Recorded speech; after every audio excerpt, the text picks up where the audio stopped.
Let's talk about approximating the square root and cube root of numbers. So the square root of a perfect square is rational because it will give us a whole number that can be expressed as a fraction. An example is the square root of 9, which is equal to 3.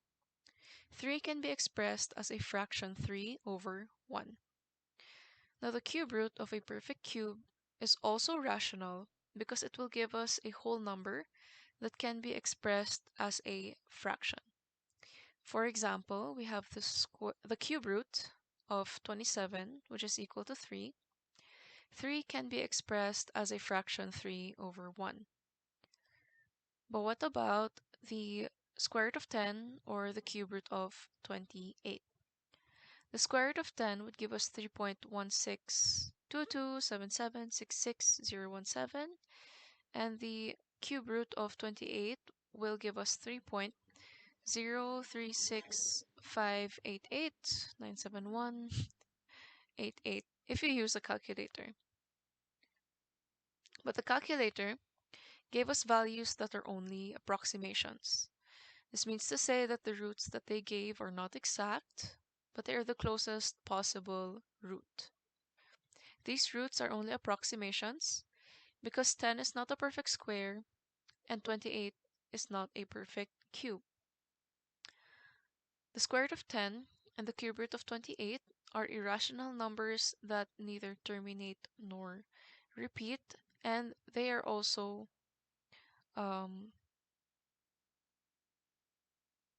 numbers that cannot be expressed as a fraction. So how do we find the approximate square root or cube root of numbers? We can use this formula.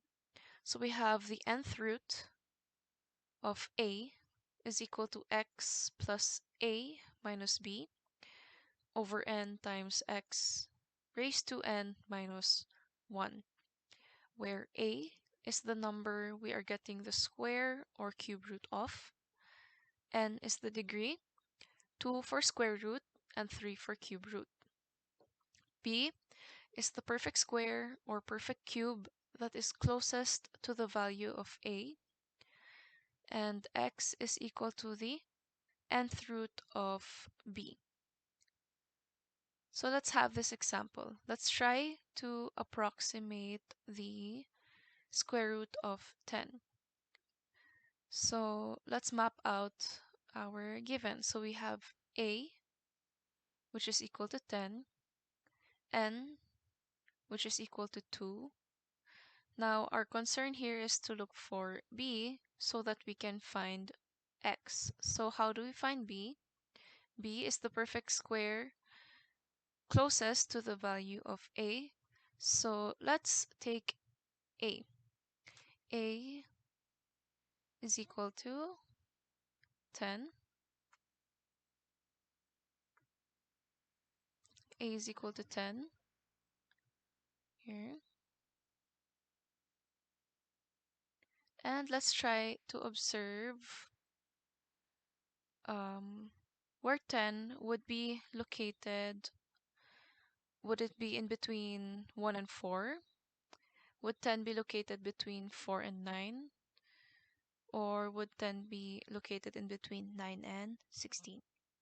It's actually in between 9 and 16.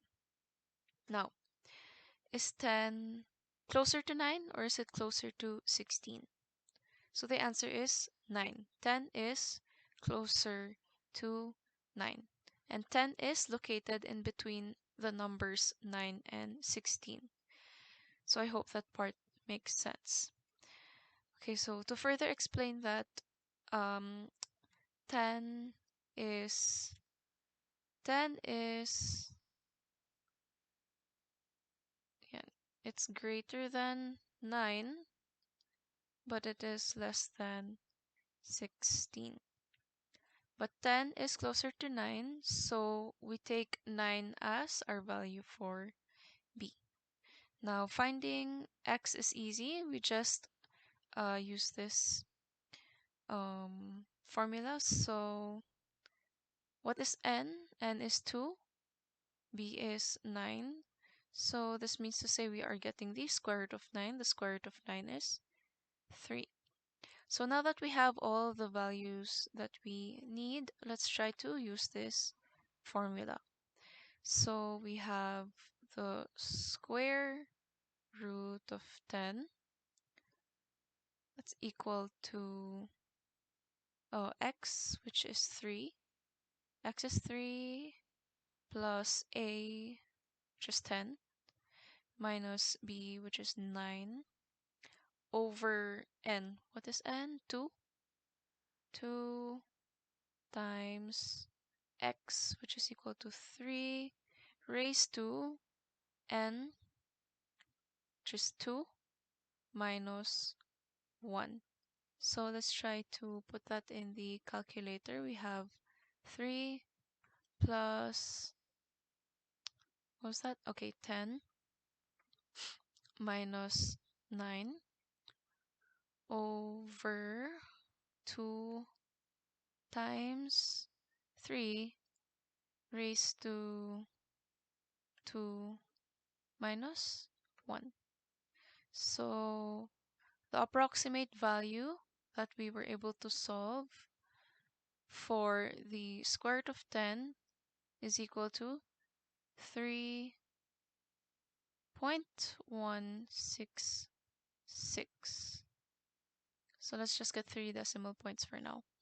Now our answer when we used the formula is 3.166.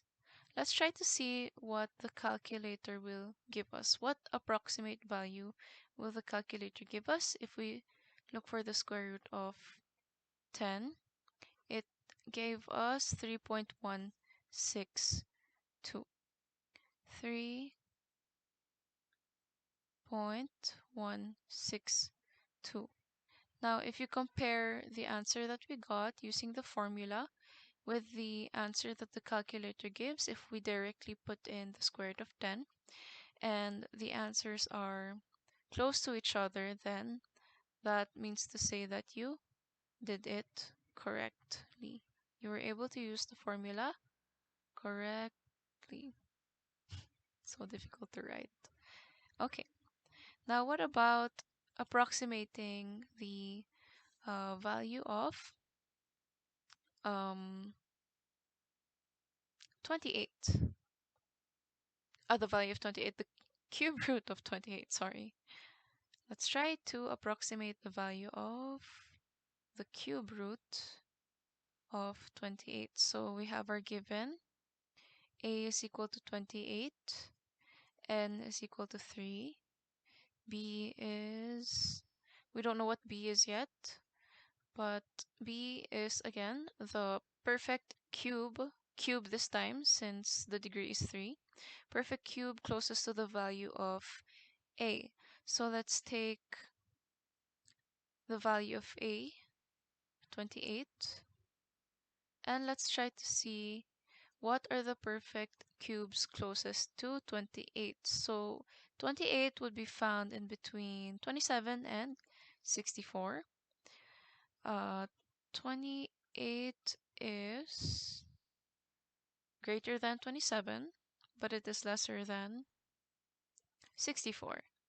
So the perfect square that is closer to 28 is 27.